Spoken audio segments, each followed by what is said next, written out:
are in the charter situation. The majority of our students are in traditional education. And when it comes to co-location, when we talk about co-location, the majority of co-locations are Department of Education schools in Department of Education schools. So if we talk about not allowing co-location, you're not going to, you have to talk about the fact that the majority, 80% of the co-locations are Department of Education in Department of Education. The reason I mention that is because this argument is such a tremendous distraction from what we should really be talking about, and that's a failed education system. Hey, Robert Tiller, yes. Well, again, I don't think that demagoguery against charter schools is merited, because though some people may not like them, tell that to a parent that has searched for an educational alternative and they found a school that they like. Excellence Charter School is across the street from my church. I reached out to the headmaster as soon as I got there. No reciprocation from that school. I've heard some very troubling things about security and the treatment of young people. But when I talk to friends and neighbors who have their children in that school and they're happy with it, then I'm tickled pink. The reality is people are looking for alternatives, and we've got to make it work for all of our children, and charter schools is a part of that equation, are a part of that equation. Okay, thank you. Okay, next question. It's a little bit different. It may sound similar to one we've said before, but let me qualify it. The question is, as a city council member, what would your first month in office look like? What problems do you tackle first and why? If we asked a question similar, that was, what would your first priority be? We're talking about overall, in terms of platform and focus. First month in office. Okay, we're going to start with Mr. Smith. You know, it'll be easier for me to, I'm not going to have all this partying and I'm happy to be here. I need to go there with a homework assignment. This district has to come up with a homework assignment for their city council person, when it comes down to schools, jobs, you name it. You have someone there that's going to be there for 4 years. You have to have a district plan. Thank you. We have a huge unemployment problem. And that's not with the kids, that's with the parents. They're looking for work, they're out of work. We have one of the highest unemployment districts. We have so many things that we have to work on, and it's not going to be an easy run because there's a mess we're cleaning up. But without a plan, without a mandate from the community, say, hey, we decided as a group, as a community, as parents, as business owners. I know for a fact, I know a lot of you are tired of the shooting in the district. The shooting is ridiculous. And when you talk about respect from the police officers, how could they respect us after you had a Trayvon Martin rally across the nation, and then we had 29 shootings right after that? The merchants, the food is terrible. I did a comparison of this district versus other districts, how we paid so much for that garbage fruit on Fulton Street, bootleg products. There's a number of things we got to work on. Well, whenever they get Nostrand Avenue completed, we should have a party. The black community, whether you know it or not, and other communities don't respect us. We move in the cars 4 times a week. We got the shootings going on. The food is terrible. The schools are failing. I mean, you got to watch who you put in office, because you're going to get the same thing. You're going to get the same thing. Stick with the old not-for-profit. Follow the same philosophy. We all have to step out there. Thank you, Mr. Carnegie. My first month in office would be characterized by me finishing what I've already begun as a legislative policy analyst, which is protecting our seniors from predatory lending, making sure that there are safeguards in place so that they can stay in their homes longer. And I just want to mention that there is a district needs statement that's produced by Community Board 3 annually. And I would just suggest that people who are suggesting this mysterious plan go online and look at that district needs statement and sow into that. My point is that there are institutions that have taken place and there's a structure in place. Whether you like it or whether it works or not is up to you. And people who are saying that this is outside of something, I don't see participating in the process as it stands. So I would like to see the building of capacity with the institutions that we already have before you throw out the baby with the bathwater. So my first month would be characterized by finishing what I've already started, by making sure that the 1 million or plus veterans returning from Iraq and Afghanistan have decent housing and that jobs are available to sustain them. And as we integrate them back into the community, making sure that there are psychological services available so that they are not a soreness to the community, but they're able to integrate correctly. So there are needs that need to be matched. We have 1 million service members coming home to Brooklyn and Queens, which is where they hailed from, and need to have services in place for them, and I will continue that. Okay, thank you. Mr. Sweeney, you wanted to rebut. You know what the problem is with Bed-Stuy? This room should be packed. As he stated, we will work with what we have. From my point of view, those institutions, those folks, it hasn't worked. And if you want the same, more of the same, then you know who to vote for. That's really what it comes down to. I mean, let's talk about healthcare, Interfaith. 5 seconds. Interfaith hospitals about to close. Why don't some of you guys ask these candidates up here, what have they done and why is it closed? Rob,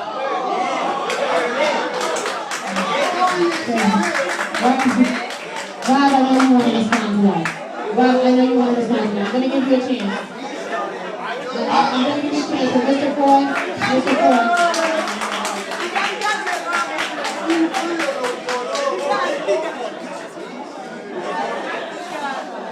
So, in all honesty, with all due respect to this room and to Reginald Sweeney, my voice is hoarse. It looks as though I'm aggravated while I'm up here because I'm extremely tired because I spent the entire night, 12 hours straight, on a vigil to send a message to the governor. Hold on. So there are people who have leveraged their relationships or who are working consistently within and without of a framework to bring a moratorium of hospital closures for the borough of Brooklyn. We meet constantly with federal, state. Robert, I want to remind the candidates that you will have an opportunity at the end in your closing statements to address specific items or expound upon what you didn't get a chance to expound upon. Oh, I know. Oh, Let me just say. Mr. Ford, 30 seconds. Let me just say, that was a ridiculous statement, so I'm not going to respond to that. What I will say is that I went to jail for Interfaith, and you were not in my cell with me. What I will say though is that I forgot what the question is. You just look. What would you do in your first month? Seriously, what was the question? My first month would be spent establishing a competent office that will deal with the constituency services needs that have been lacking in this community for quite some time. It's not just about the legislation, it's also about constituency services. Okay, thank you. So we're moving on to our final question.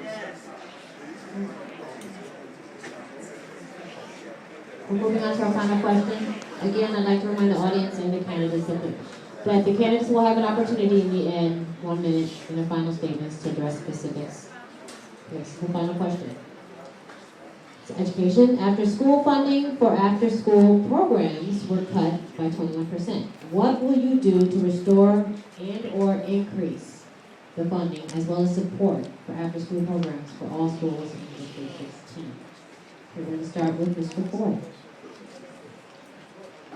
We've got to prioritize after-school funding and after-school programs as not an extra line item, but as a holistic part of our educational system. We can no longer afford to segregate and compartmentalize the different ways that our children are educated. So maybe we need to start talking about extended school days. Maybe we need to start talking about taking those programs which do exist currently and building them out and investing more in them and giving them access to greater resources so that we can talk about having a real serious after-school infrastructure. We need to talk about how to build out the educational infrastructure and not compartmentalize it, not segregate it. We need to reverse this trend that the Bloomberg administration has set us on of big corporate takeovers of every part of the government. Whether we're talking about education, whether we're talking about housing, the Bloomberg administration wants to build luxury skyrise houses on NYCHA property, taking away our children's playground. It's the philosophy that we have to move away from. And so we have to move away from this philosophy of privatizing education, whether it be traditional schools or whether it be after-school programs and extracurricular educational programs. So we've got to move away from that. We've got to integrate extracurricular and extra educational programs and services back into our concept of holistic education. And if that means kids need to stay in school a couple of hours more a day as a part of their regular school day so we can circumvent this idea of an extra expense for educating them in an after-school program, we need to consider that. But we've got to build out our capacity during the school day and after the traditional school day. Thank you. Reverend Tiller, did you want to respond? Well, yes, but I first have a point of clarification. I was told earlier, and I haven't had an opportunity to respond to what the point you said. So, will I get a chance to do that? Each during the question and answer But I period. don't think it's fair that it should be in my closing statement, because my campaign is not about responding to him. The format allows for us to respond. Can I have that opportunity that I have? That is the question.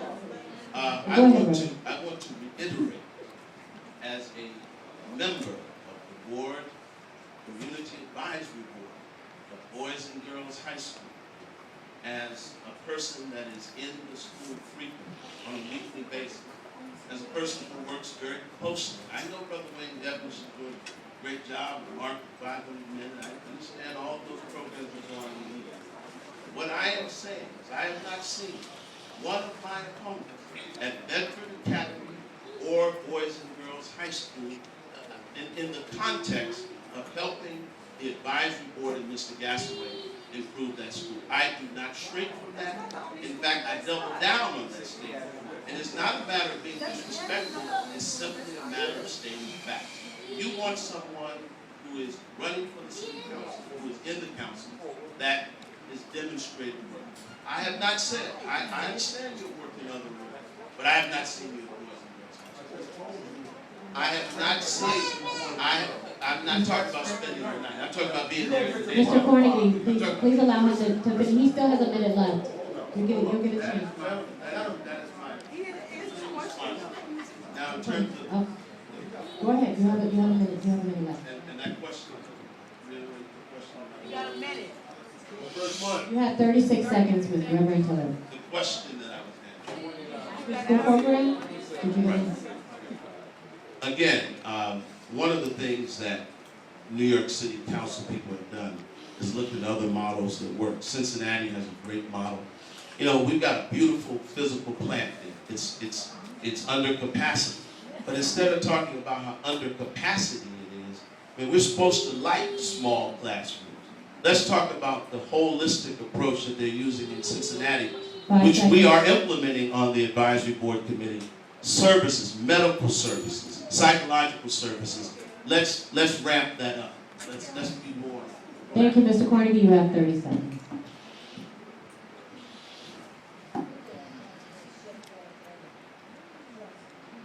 So, like I said before, I've spent time with young people directly mentoring them with 500 men and also with my fraternity. So that's two different groups of men that have gone into and who have written checks to support the school that I'm responsible for. That's number one. Number two, I think that we cannot characterize what someone's done. I haven't done that to anybody on this panel. And I just think that that's disrespectful. Everybody works. I should all be involved. I didn't just single you out. You took it. I have not seen Sweeney. I have not seen you. Gentlemen. Thank you. Mr. Sweeney, did you want to respond? Okay, we got 30 seconds. Hey, listen, ladies and gentlemen, and candidates. We are going to get it on because you guys have a record. You want to be the city council person. I mentioned interfaith. We have to really understand and know who you're going to trust that's going to do the right thing and make sure that this district gets back on track. I mentioned interfaith. I got a whole bunch of your folks saying, where were you last night? But I know one thing, if you check out my Facebook page and all of the other things that we've been doing, you're going to see who's been there. And you got a quiet debate coming up next. You got everything coming up. And we got to challenge these guys. But they don't stop Okay, talking. thank you. Okay, Foy, did you want to add something? 30 seconds. I just think it's important that for the sake of the community, that we all speak about our ideas of transformation and not sit here and take pot shots which are unfounded. I will do something that is unconventional. Robert Cornegy has done more for Boys and Girls High School than there are some of us who are on this table who just got to this road. And there's some of us, because I was born in Unity Hospital on St. John's Avenue. I went to PS 397 in Crown Heights. I went to Philip and Skylar in Bushwick. I went to Brooklyn Tech in Fort Greene, and I went to Brooklyn College in Clapton. So I'm here before you got to New York City. Thank you, Mr. Foy. We're going to be moving. Mr. Foy. We're not going to talk about how to Reverend Foy. We don't vote on birth rates. We're moving into closing statements. Thank The you. format allows for response. There's nothing wrong. We're here for a debate. We're here to talk about the issue. Reverend Tiller. Reverend Tiller. Reverend Tiller. No. Reverend Tiller. You have one opportunity. Okay. Reverend Tiller. It can go on and on. And people are ready to go, so we're going to move to the closing statements. You can fold your response into the closing statements. I want to remind the candidates that you have 1 minute for your closing statement. 1 minute, and we're going to stick to the 1 minute. Please keep in mind, because I don't want to be rude to anyone, we will cut you off after 1 minute. Okay, we're going to start with Mr. Sweeney. Thank you. You have 1 minute. I'd like to thank everybody for coming. I'm not an educator, but I will get the right people to make sure the district gets back on track. As you can see, 4 wonderful individuals have a lot to say about one another. And it's based on character, ethics, and who's going to do the right thing. You know, we didn't get the chance to talk about youth, where they're the most vulnerable for our jobs, but I will guarantee you, in the next 2 debates, I hope everyone comes willing to take whatever heat, follow the rules, but back up your mailing, back up what you claim you have done. Boys and Girls High School is this one school. Like I said, I'm not an educator, but I will tell you this. These guys want to stand on their record, and their record should be exposed for what it is.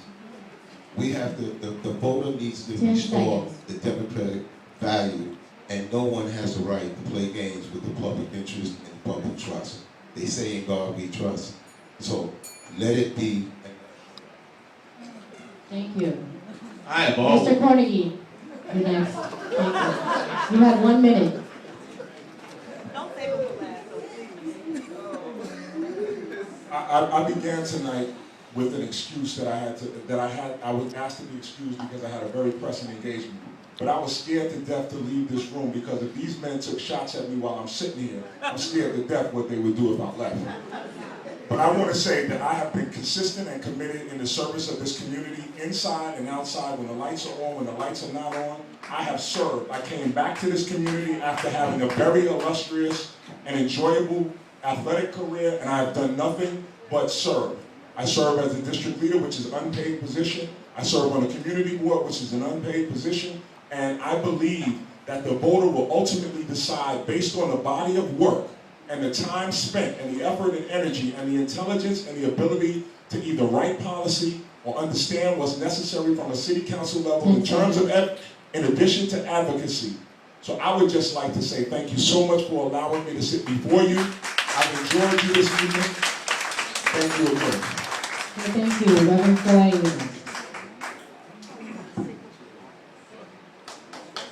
At the end of the day, if we can't advance ideas about how to solve problems, if we can't present to you our records of accomplishment, our vision for how we move forward, if our entire campaign is saying, look at the other guy, then what we're really saying inside is that we have nothing to offer you. And so I have come here to offer you my solution.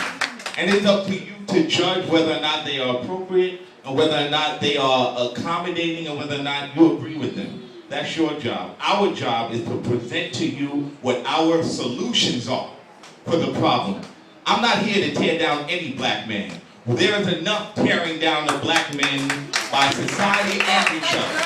So we can't stand as leaders telling young black men don't tear each other down as we sit up here and tear each other down. That's not what I'm about. I think we all have something to offer. I just wish we would all have enough faith in our own ability to actually offer. Thank you, Reverend Taylor. Thank you. It's good to see that the National Action Network is in the house. I have always been an outspoken leader in this community. And guess what? On September 12th, I will continue to be one. I'm known for being outspoken, always will be.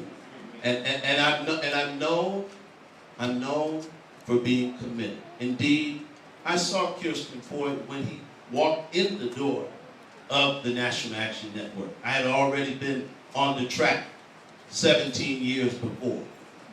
I came to a debate tonight to discuss issues. I'm also the judge advocate for Boys and Girls Debate Team.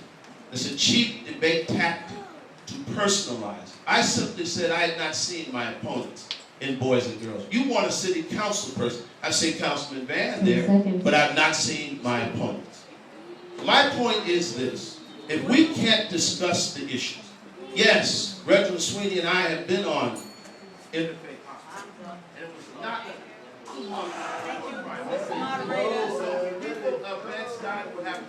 Thank you, Reverend Taylor. In this district. And I'm going to take my message to the district, and I'm going to resonate with voters as we do it. We came here for a debate this evening, and I hope that we have been able to discuss the issues to your satisfaction. I know some people brought their own group. They brought their own cheering section. Thank you, Reverend Taylor. We have final statements. Mark would like to make final statements. Hello.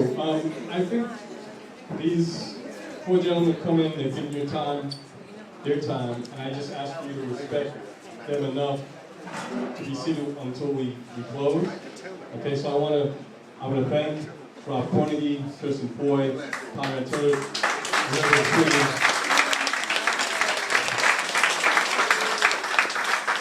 I personally know a little bit of something of what they're going through right now, being on the stage and having to sort of go through this. It's a gauntlet to get to be city council person, one that they have to earn, but one that's very difficult as well.